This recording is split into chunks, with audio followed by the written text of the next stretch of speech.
Pasco County may try to put the brakes on medical marijuana. Since Amendment 2 passed, many counties are trying to ban the new pot dispensaries.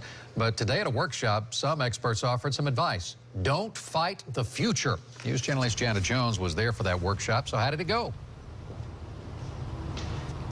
Keith, county officials initially wanted to pass an ordinance that would temporarily ban dispensaries from coming in. But they said after a lot of consideration, they decided they wanted to learn more about medical marijuana before they make that big decision. The main message of today, like it or not, medical marijuana is coming to Florida. Neurologist Ronald Ogden prescribes it every day and calls it life-saving. I see a lot of patients with intractable seizures and other debilitating conditions that traditional medicines have not met the needs. Many counties have passed temporary bans on dispensaries, but Pasco County hasn't done that yet. I think what's important is education. Again, this is something new for us. And, you can't just jump in the pool and think you're going to swim.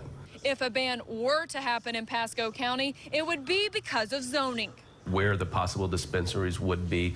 We have to think about, obviously, about public safety. But a zoning architect calls dispensaries nothing more than an upscale drugstore. Are not a threat to public safety and welfare, are not a threat to increased fire or traffic congestion. They're high-end retail developments. So what's next with these pot shops? Likely a very long waiting game. So there are certain things that we're going to have to follow under the state level that we may not be able to impose here at the local level too. I hate to say it's a wait and see, but it is the wait and see game too, because we need to see what they're going to do.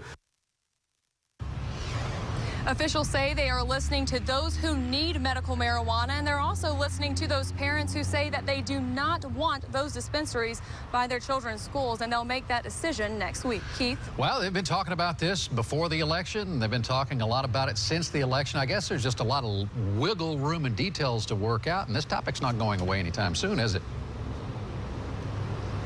Keith, I surely do not think so. Now, what they're going to do at this point is they're still going to consider this ban, but really all that is doing is buying them time, because ultimately what it boils down to is that what happens in the legislative session, and up until that point, all this is just waiting. Jana Jones live in Pasco County. Thank you.